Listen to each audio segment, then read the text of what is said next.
Hello, I'm Paul Briley, and you're listening to Off the Comma. On this podcast, we explore all facets of what it means to feel stuck in life. We talk with people just like us who have found themselves sitting on a comma and not knowing where to go next. We'll unpack the experience, where they felt stuck, what they experienced, and what they learned. My goal is to inspire you by seeing yourself in others and finding possibility for yourself. Let's get into this week's conversation. Welcome back to another exciting episode of Off the Comma. What a privilege it is to be here. And man, this community of storytellers has really grown over these 2 years and 105 episodes. Who knew, right? 2 years ago when I was kicking this idea around. So very excited to be here. I'm very excited for this new year that we're embarking on. And I'm also excited today because once again, as has become the norm, I have the privilege of being able to talk to someone who is new to me in my circles. I have not met Naima yet. And so I'm looking forward to meeting you, Naima, today through your story. And so I'm going to stop rambling and hand it over to our guest, Naima Spencer. Introduce yourself. Why don't you start with tell us how would you like to be known? And then share with us anything that would be important for us to know about you. Thank you so much, Paul. I'm so grateful to be here in your podcast, and I hope we'll bring a lot of value and insights to your audience. It's to me, storytelling is great, but I also love to get to learn something from people's stories. So hopefully, we'll Yeah. do just that. I like to be known as someone who's disciplined, ambitious, and Mm. grateful. I love to keep gratitude in the back of my mind since the moment I wake up in the morning. The first thing I like to think about that I'm grateful I have another day to live and to hopefully impact someone's life in a good way. The gratitude piece resonates with me because it's something that I don't believe I practice often enough. And so yeah, I am working on that. And then constantly throughout, every day there's always like the whispers to me. So here you are, another messenger for me. Yes. And I'm sure we'll get to see and experience some of what it's like for you through your story here in a few moments. Absolutely. Yeah. What else would you like for folks to know about you? In the old days, this would be the what do you do for a living? And I'm getting away from that. Like, what would you like people to know about yourself? So I am a certified mindset facilitator. Mm. I'm also an author. I'm a co-author with the legendary Les Brown. We co-authored a book that's packed with a lot of stories and very great insight to help people move forward and get unstuck. So yeah, that's the other thing that I do. Nice. Awesome. Well, excellent. So before we get into our 5 questions, we ask the same 5 questions of every guest on every episode. And you and I haven't talked before. You haven't shared what your story is going to be. So I'm very much looking forward to learning about that. Before we get into those 5 questions, one thing I do with every guest is ask, as you think ahead to the next 35, 40 minutes or so in sharing your story with us today, what intention would you have for yourself? Authenticity. Mm. To just be authentic, to just be myself. I like to share things with people the way they happened. I don't have to add any colors to how things happened because I believe that that's how we can get value from people's experiences and people's life stories. That's one way for me to help someone else who can resonate with my story and to take some very good insights from it today. Okay.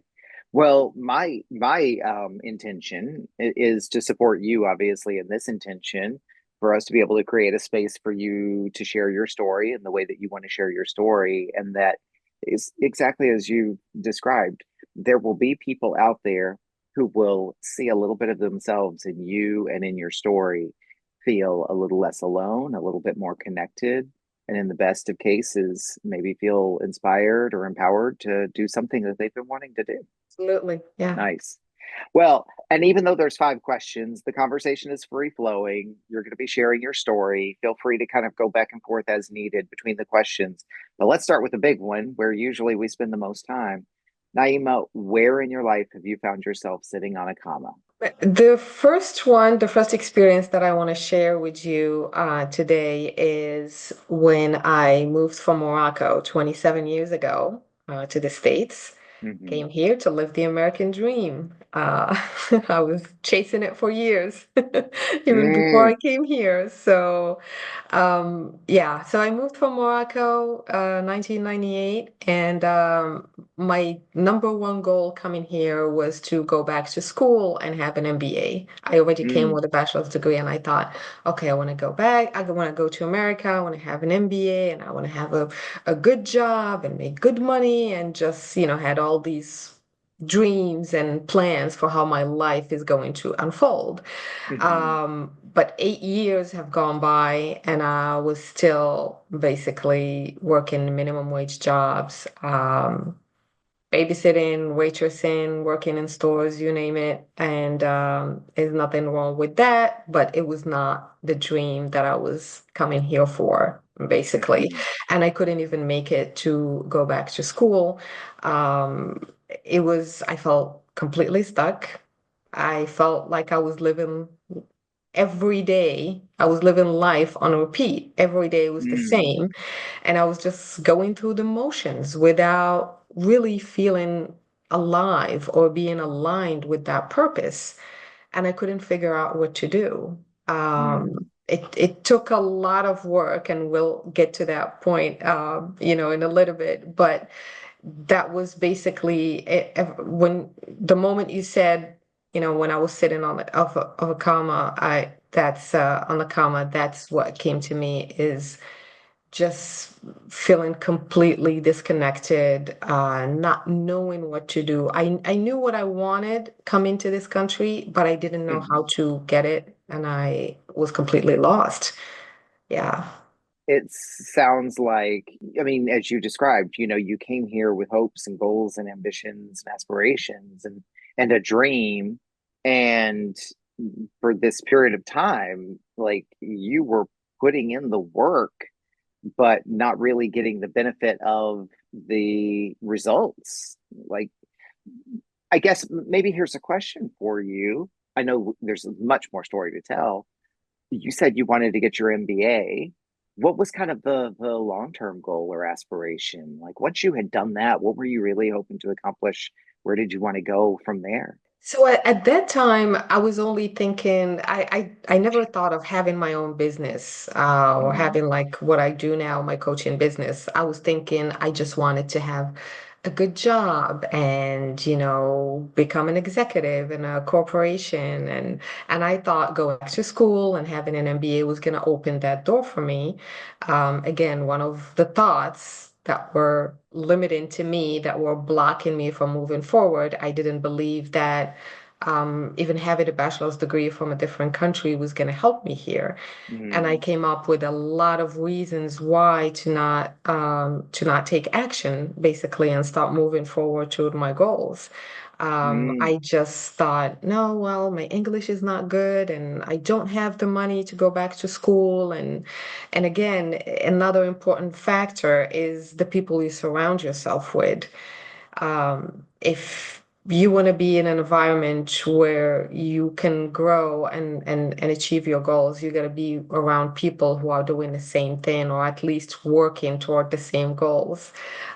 Because mm, for me, when I asked around about school, people were telling me there is no way you can go back to school. I mean, you're making $200 a week. How are you going to afford to go back to school? And all of those things were kind of, limiting me because I believed them. I believed that I mm, couldn't do anything. Anytime someone basically put their limitations on me, I took them as my own, and I embraced mm, everything that people were telling me, and that kept me stuck and kept me stagnant in my place for a long time. I mean, basically for 8 years until I made a decision that it's now or never. I have to do it now. Something has to change now. And that's when Mhm. my life started to change. Okay. Well, and you shed some more light on things because I mean, we all know that it's tough when you move to a new country, any country, right? It's tough to acclimate, assimilate, if that's the right word, to even just get your feet wet and start getting in moving.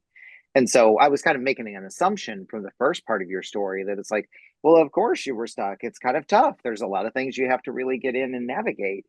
You've introduced now that there's this element of kind of beliefs and doubts and not only your own but also those that others are kind of putting onto you as well. So Yeah, so think about this. Everything I said, like I felt stuck because of this, and because I didn't have the money, and because I thought my English was not good, and all of those mhm, reasons that I was giving myself to not take action, none of that had changed when I actually applied to go back to school and got admitted.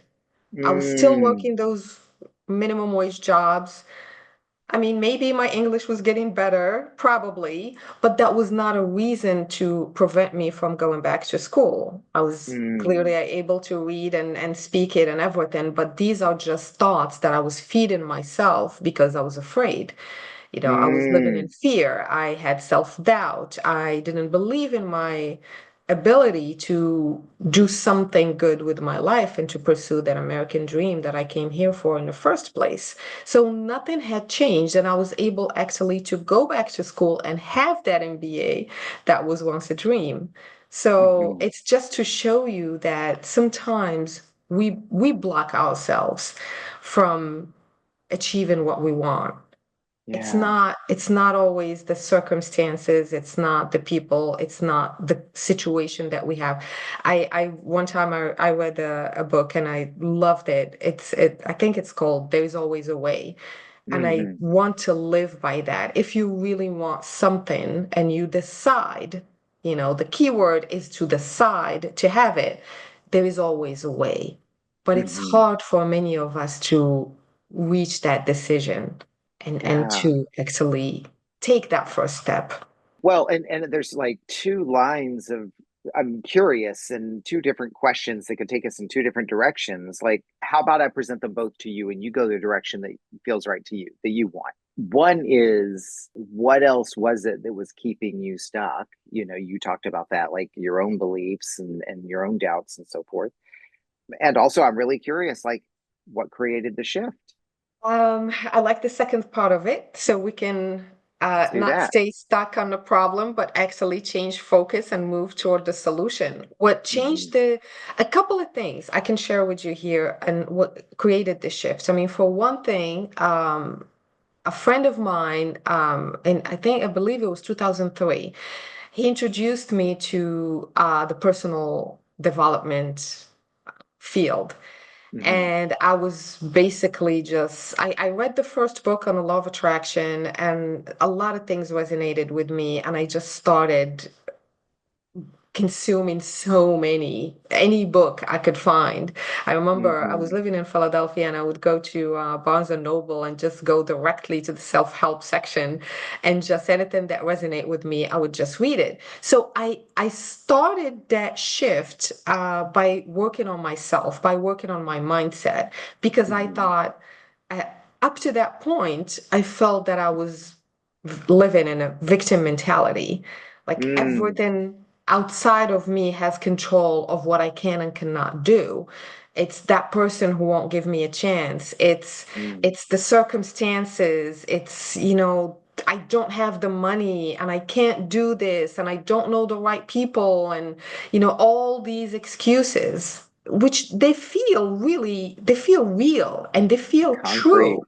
to Yeah. me, you know, and I'm sure to anybody who has reasons for which not they're taking certain actions, if you ask them, well, these are valid actions, but are valid excuses, but there is Hmm. always something you can do. But you have Mm, to change your mindset in order to do that. Because otherwise, you won't see it. You only see the limitations. You have to change your focus.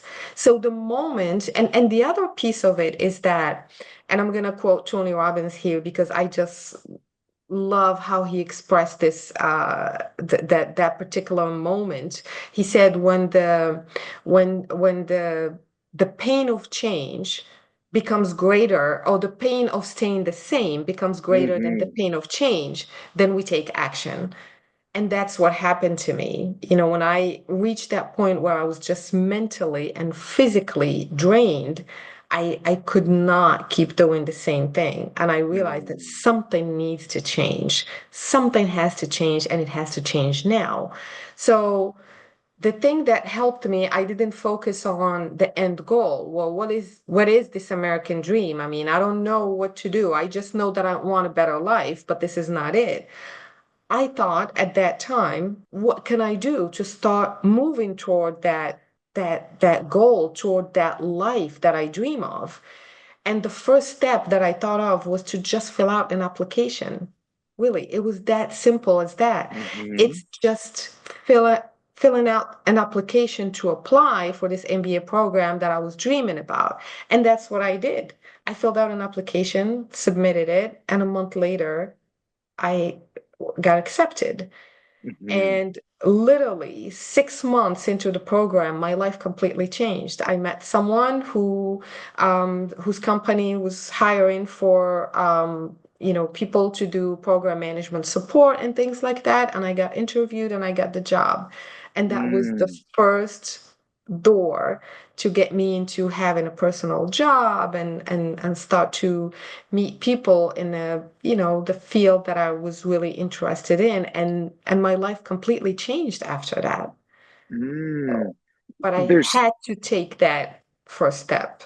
Yeah. Okay. So I want to dig into that because there's so much richness here, right? And I've got a bunch of questions and a bunch of things I want to reflect.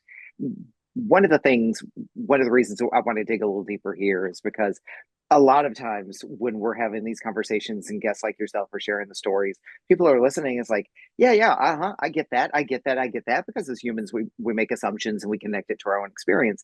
And I love to take a moment and say, wait a minute, let's go one step deeper and let's see what did that mean for you so that none of us are making any assumptions. So let me reflect something back. It seems like because you're talking about being a mindset coach and you've used the word belief a lot of times in your story already. And what struck me was all the way back when you said reading the book Law of Attraction, the word that came to mind or the phrase that came to mind was, and she believed it.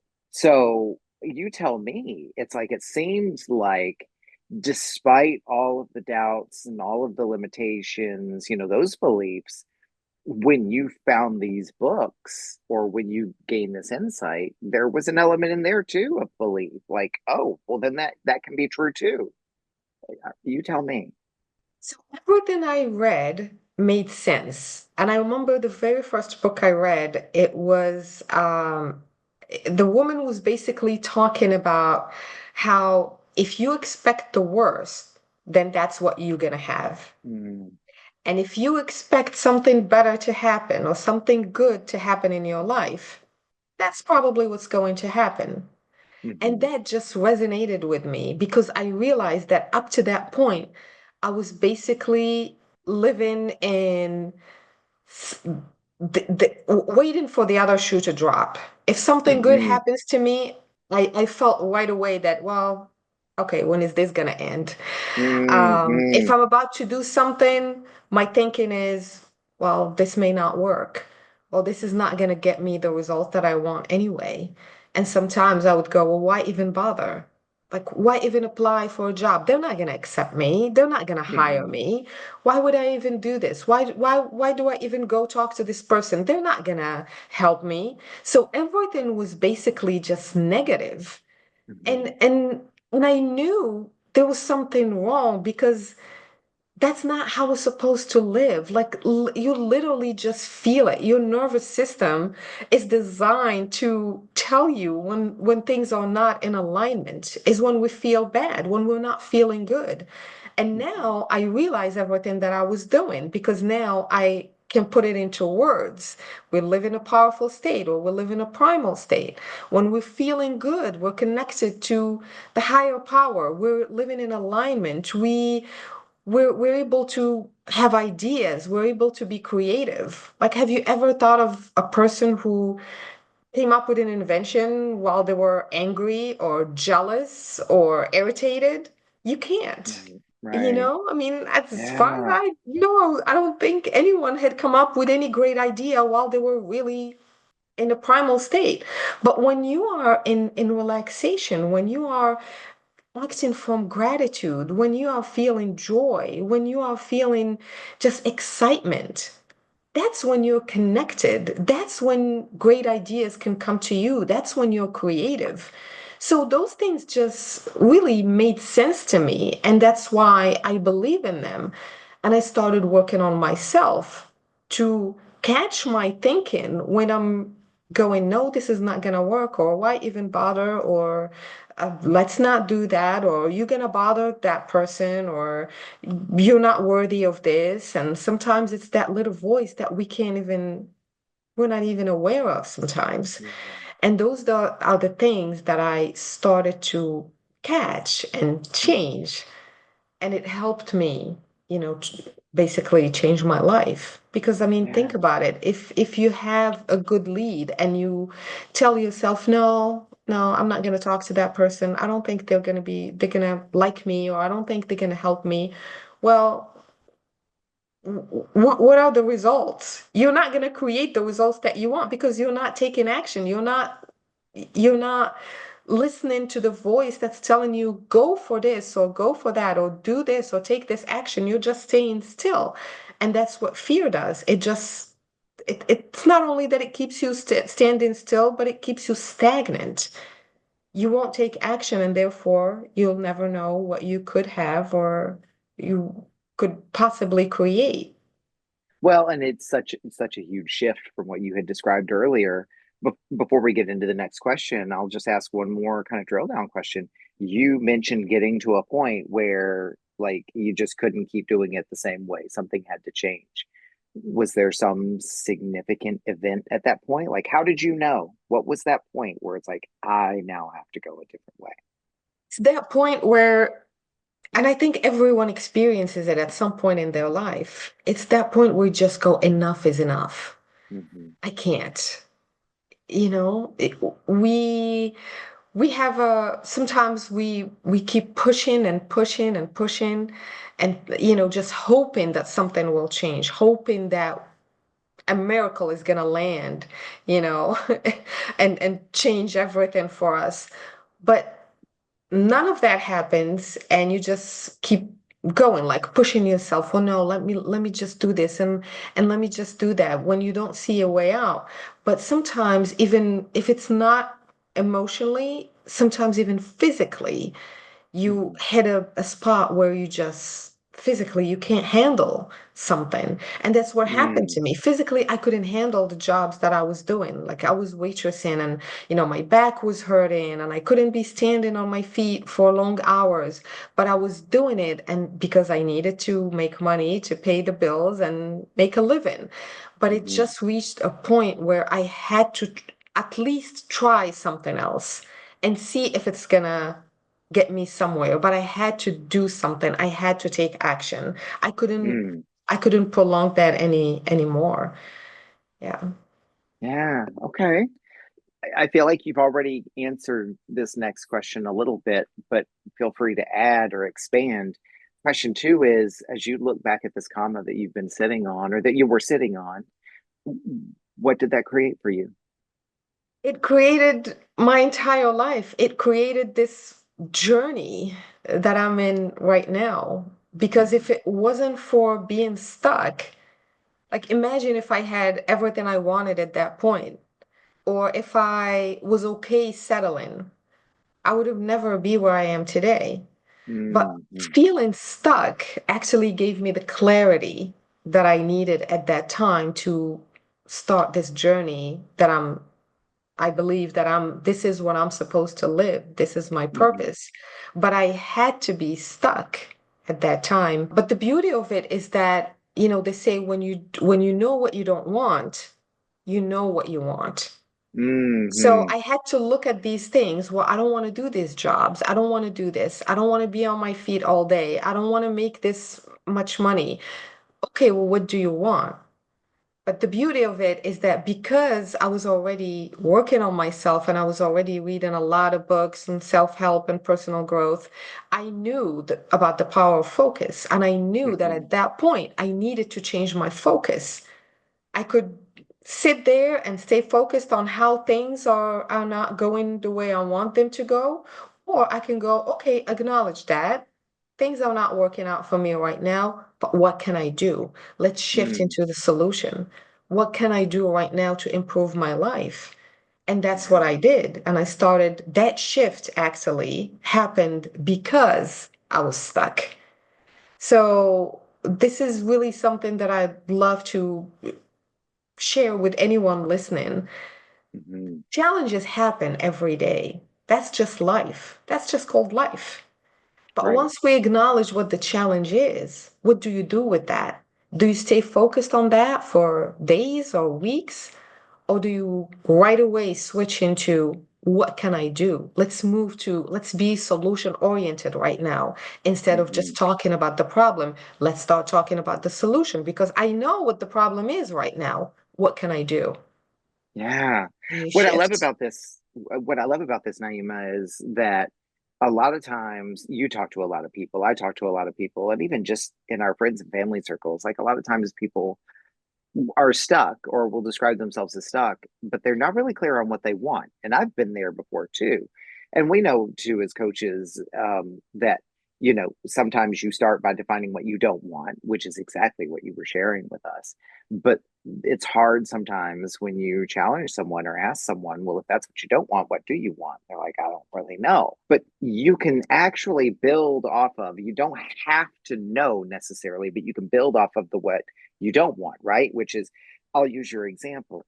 I'm on my feet all day, and this is backbreaking work, and so I don't know what kind of work I want to do, but I know that I want to, do work that my body feels good and where I get rest and where perhaps I get to sit down as much as I stand up, right?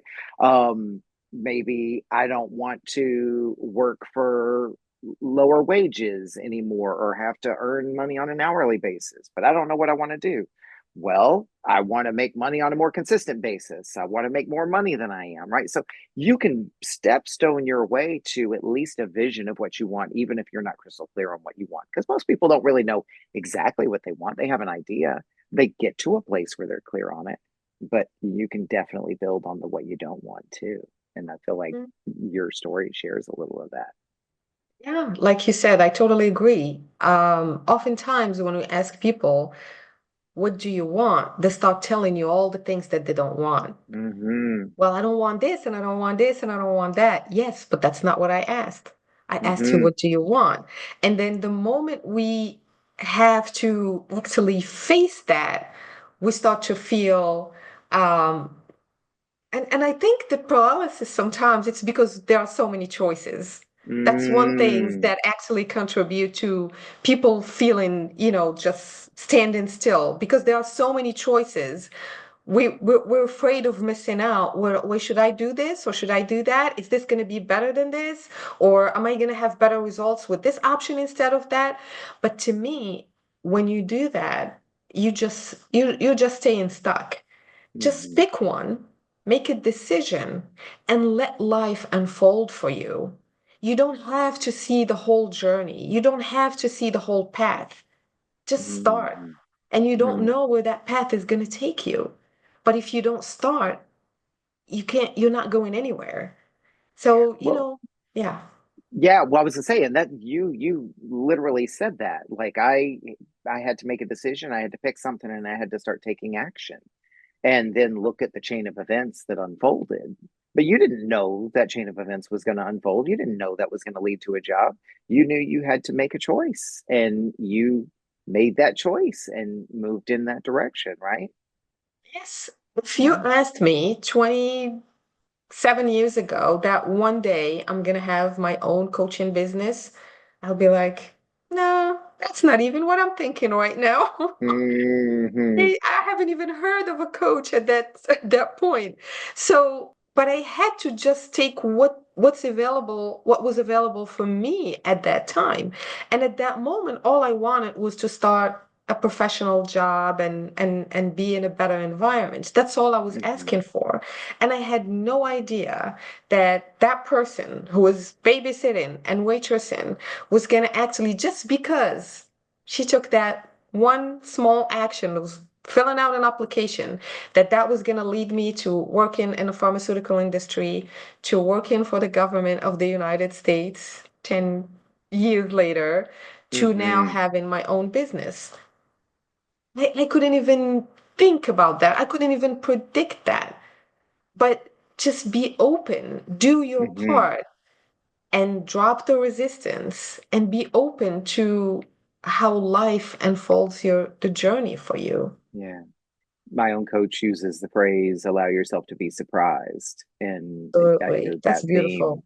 in what you say, right? Because what you just said was beautiful, which is 27 years ago I had these visions, very clear goals and ambitions of what I wanted and where I wanted to go, but this was never what I foresaw. And yet every time you talk about owning your own business and being a coach and doing the work that you're doing, and even earlier when you were talking about writing your book, like you light up, you smile, your face changes. So 27 years ago, you couldn't have foreseen this. And so Yeah. isn't that kind of true for a lot of us? Like, I don't know, everybody has to follow their own path.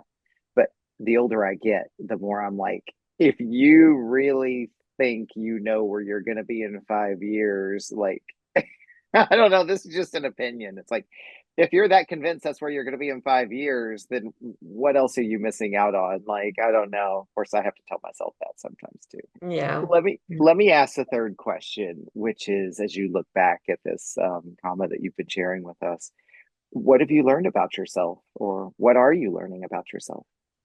Well, I learned a lot of things, of course. It's a journey and I'm still learning. Mm, But one thing that stands out for me is that no matter how hard I worked on changing my environment and changing my circumstances, I kept hitting the same walls. And I learned that my external circumstances are not responsible for how I feel. And I realized that I cannot play the victim mentality and live the life I dream of. I cannot play victim and live my purpose. They don't work together. These two don't go hmm. together. So I learned that anytime I feel that there is work to be done, I know it has to come from within. I know that I need to change something in me. It's not my environment. It's not the people around me. And I know it's so easy to go, well, no, he did this and she did that and he said that and that's why I feel like this. And it's easy to blame, and point the finger outward, but I do my best to just, point the finger inward. Anytime something is not working right in my life, I want to see what I can change in me, not in Hmm. people and circumstances around me. I love that. And I feel like it also kind of invites building on that too. This is something that I've faced many times in my own life. I use myself as an example because I can't necessarily speak for other people, but you and I both know that many people are like us too, right? And I think in my past, I have thought, how can just changing my mindset or my frame of mind actually solve that problem? It's not going to make that thing go away or that person be different or whatever. And that's not really what you're inviting people to. It's if you are struggling with something, fighting with something, there's pain in your workplace or your job or what have you, it's not that changing your mindset and just thinking positive is going to suddenly fix that. It changes how you adapt to that. And through this process of like changing your mindset as you're describing, or any number of different ways you can approach that, those things stay the same, but how they affect you changes, which then, in a way that sometimes defies explanation, gives you the keys to just be differently about it. I'll give an example and then I'd love for you to expand on it. Like, I remember a job in the past where I was done. I was ready to quit and I was ready to walk away, but something said, you need to share that with your boss. You need to explain these frustrations to your boss. And so we had dinner together and I was like, I'm done. I'm ready to resign, blah, blah, blah. But I wasn't ready to quit just yet. And we had this long conversation. And after airing the frustrations and talking about what would make it different, I realized like I had nothing to lose by saying because I was already out. But having that conversation ended up changing the trajectory. I stayed and through a series of events ended up getting another opportunity within the organization, improved the relationships, et cetera, et cetera, et cetera. But I think the point I'm trying to make there that I take from what you shared is I made a decision, I was done. And since I had changed that mindset, then I had nothing else to lose by going and taking a different set of actions because I always had that option to go back to. I, it's your I story. So love that. expand on that. I love that. So the fact that you were already or halfway checked out or whatever the situation was, like you didn't care. You already decided that you're leaving. So you dropped the resistance. Mm, So there is no resistance. You said, okay, well, you know what? Might as well talk to this guy and let him know and explain how I feel. And mhm, then in his response, you changed your mind about the situation. You changed the meaning you were given that situation. I'm assuming, I don't know all the details, but mhm, when someone explains to you this something that you now you're going to look at from a different angle. So looking at something from a different angle, now you're changing the meaning that you were giving mhm, it. And because it's not the experience. And this is why I say, you have to change your mindset. And when you change your mindset, things change because it's not the experience that we go through that make us feel a certain way. Because you and I can have the same experience and experience it differently. mhm. It's the meaning that we give the situations that we go through. Yeah. You can go through a situation, someone loses their job and they go, this is it, this is the end. And I've heard so many people say just that. This is the end. I don't have enough savings. I'm gonna be on the street. I don't, the economy is bad. I'm not gonna find another job. And another person can lose their job and go, oh my God, this is awesome. Now I have the opportunity to do what I really want. So Mhm, here you go, the same exact experience. And I promise you, it has nothing to do with the amount of money someone has or the connections they have. It's the mindset. When you decide that now I have an opportunity instead of now life is over, you're going to have different outcomes mhm. because the beliefs that we have, they produce the reality that we live. They produce the results that we live, that we Yeah. have, that we create in our life. Think about it. There's a concept that I teach in my coaching, and the beliefs that we have, they produce the thoughts. Mhm, So, and the thoughts that produce the feelings that we have. And the feelings that we have, they lead to taking certain types of actions and sometimes no action.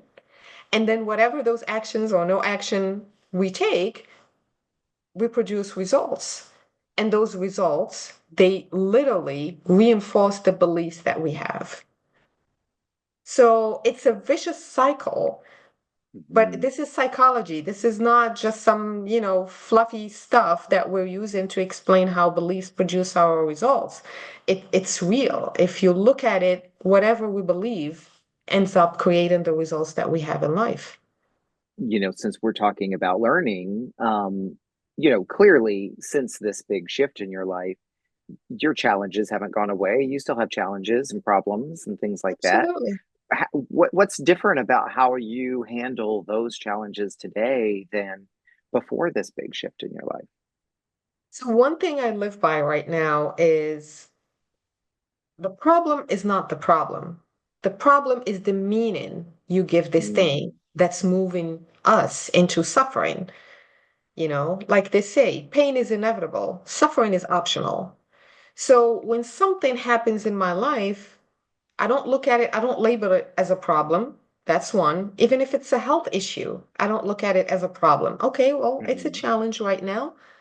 I immediately shift my focus. What do I need to do about this? What can I do about this? And then I just want to believe, and I do believe that to the best of my ability, sometimes if I'm not too challenged. And I just believe that whatever the situation I'm going through right now, something good is going to come out of this.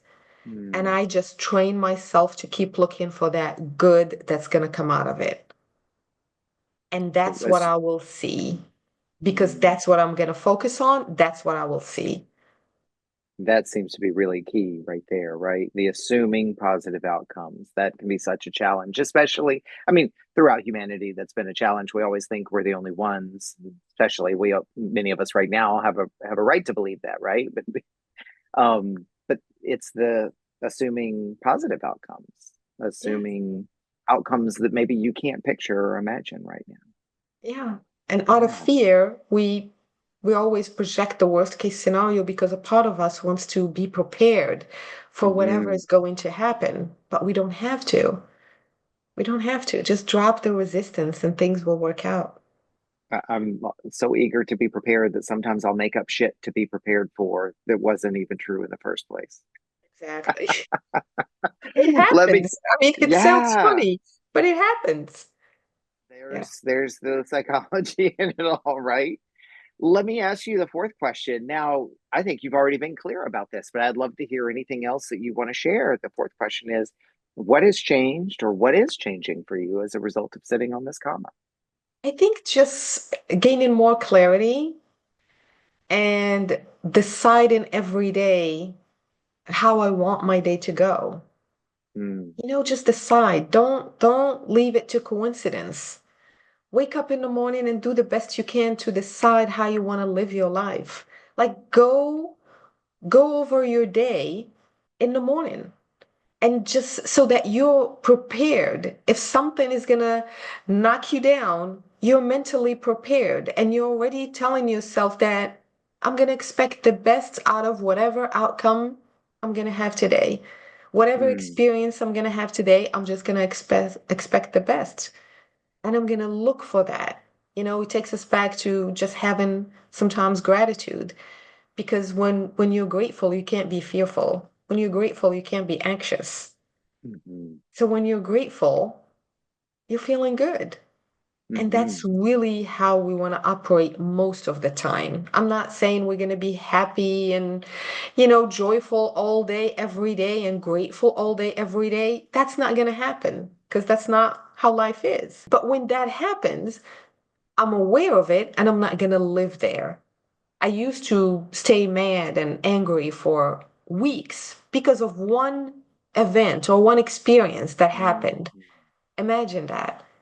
And thinking about it and reliving it in my mind, reliving it every day. I don't do that anymore. Okay, something happened, but you have to train yourself. You have to do a little bit of work. It yeah. doesn't happen overnight. So you train yourself to not stay attached to those things that actually angered you or disappointed you or didn't feel good in general. Mm. Well, and what I was gonna jump in with there too is so related to this is like even in the gratitude practice, I know in my own life I've felt like it was kind of a binary thing, like, oh, I either have to be all gratitude or else I'm all grumpy, right? And I'm teaching myself now that it's like even though there may be a lot of stuff going on, a lot of really heavy things, you can do little gratitude and you can do gratitude and right like I'm really pissed off about something or I'm really frustrated or angry or sad or scared about something, and yet even in having this problem, boy, I sure am glad that this part of it is different this time, or I sure am glad that at least I'm this much further along, or I sure Exactly. am grateful for the fact that, well, while I'm going through this, I at least still have, that great restaurant that I can go to comfort myself or what have you. So I don't know, for anybody who might be like kind of like poo poo on gratitude because it doesn't always feel like you have anything to be grateful for. Hell, don't be Pollyanna about it. Have your problem and have your meltdown and be grateful for one part of it. You know, that's the practice, isn't it? Yes, there is always something you can be grateful for. Always, always. Mm, I mean, the mm-hmm, fact that We can see the fact that you get out of bed in the morning and walk. How many people can do that? Hmm. But these are things we take for granted. Like it's just a given, having good health, that's just a given. No, it's Hmm. not a given. They say a healthy person has 1,000 wishes, a sick person has only one. Hmm. Just one. When something Yeah. hurts, all you want is to be good. Nothing else matters. Not money, not work, not relationships. You just want to feel better again. But we Mm. don't think about that. Most of the time, we're not really grateful for that, and the people who don't Yeah. have that good health, the people who can't hear, who can't see. I mean, it's, yeah, And there's and and the always ir- something. the irony is the very people that you might say you're grateful that you don't have those challenges, those folks are probably practicing gratitude maybe even better than we are. Yeah, Isn't it ironic, right? yeah. Oh my gosh, I know that we could just talk for hours and hours and hours because Oh, I'm sure there's more parts of your story that you would love to tell. And there's certainly so many ways we can kind of chew on these topics yeah. and talk about how we've lived them. I want to ask you the last question, and you can be as brief or as detailed as you want. But the last question is always, what does getting off the comma look like for you? To me, right now, it's impacting as many lives as I can in a positive way and Mm. just help people. Yeah, just help people find their purpose and live the life that they were meant to live. Thank you so much for sharing your story. We're not done yet. We've got a couple of things, two things before we close out. But I just wanted to say before I forget, thank you so much You're welcome. for Thank living you. into your intention today. You know, sharing Yeah. your story with us authentically and just kind of cracking it open and being able to kind of like let some of these messages come out and also sharing what you went through and what you've experienced. Yeah. Yeah. I hope people will find it insightful and helpful. Absolutely. So, for folks who want to connect with you, reach out, maybe contact you, we'll put it all in the show notes, obviously. But where could people find you? Where are you on social media and so forth? My website and also on Instagram. I do a lot of uplifting posts every day. That's Naima Spencer Life Coaching, and then my website will be listed there. Yeah, yeah. I'll be sure to put the links, the actual clickable links in the show notes as well. So, also, Naima, you know, this podcast is all about sharing stories as you've done today and giving voices, giving light to voices and lifting people up. Your story wouldn't be complete if we didn't give you an opportunity to give a voice to others who matter to you. So we call this section acknowledgments. And it's an opportunity for you to look at your circle and sphere of influence and either boost or give a voice to or lift up or promote others who matter to you. And that could be causes, organizations, it can be other creators, family members, colleagues, professional, whatever. Who would you like to acknowledge today? One that comes to mind for me, that I really I support them and I love for people to support them because they have such a noble purpose. It's called Charity Water. Um, I really just found out about them through an advertisement on YouTube, actually, and the story was so captivating that I watched the whole Mm, 20 minutes of it, and I love it. I've never met them or anything, but I just support them because they go to these remote places and they bring water to people, and water is life, mm, and it's such a noble work that they do. mm. Wonderful. Wonderful. Anyone else you can think of, or does that feel complete for our conversation today? Think that feels complete. That's good. Okay, good, good.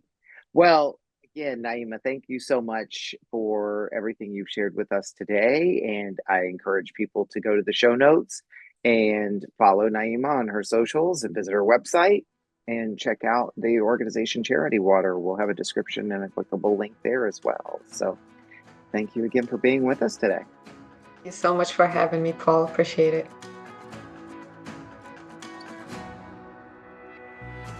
What an honor it is for me to hear and share these powerful stories. I hope you feel the same way. Think about what you learned from this conversation. I encourage you to write it down in some form of journaling or reflection, because surprises can reveal themselves to you when you write your thoughts down. If you were moved by today's conversation, pass it along to someone you care about. And if you do discover something you'd like to unpack further, book a call with me and let's talk about it. My links are in the show notes. Be sure to like this episode and follow the podcast here on this platform and all social media at Off the Comma. Feel free to interact and comment. Thank you for listening to this episode of Off the Comma. As always, keep noticing and keep listening.